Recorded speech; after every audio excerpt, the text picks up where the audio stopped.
Ве молам, излезете и гласајте. Кажете им на вашите лидери кој е вашиот став за договорот за името. Со оваа порака американскиот сенатор Рон Џонсон ги повика денеска македонските граѓани да излезат на референдумот, според кого многу силен одзив е најдобриот начин да се поддржи сопствената нација. We're just here really encouraging every Macedonian to go out and vote. Whether you agree or disagree with the final conclusion, what the settlement is, you have to exercise your right to vote and get out there and show your leaders, show these courageous prime ministers that have come up with a solution to a very difficult problem. Show them what you feel and just get out and vote. It's just incredibly important.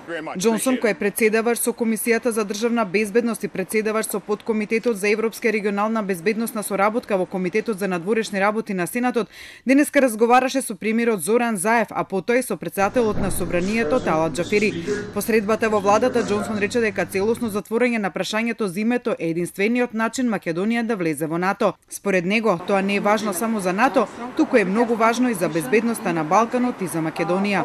Сенаторот Џонсон, кој е коспонзор на резолуцијата за поддршка на договорот за името во Американскиот сенат, за противењето на договорот од страна на опозицијата и во Македонија и во Грција и изјавите од ВМРО ДПМН дека тој е штетен за земјава, рече дека во решенијата кои никој не ги сака, всушност лежи решението. I just came from Greece as well.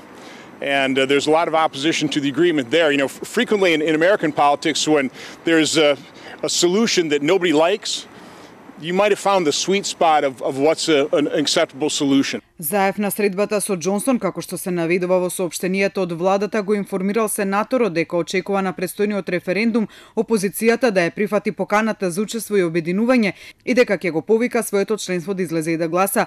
Првиот човек на Собранието, Џафери, пак посетата на Џонсон ја оцени како континуитет на поддршката од САД за Македонија.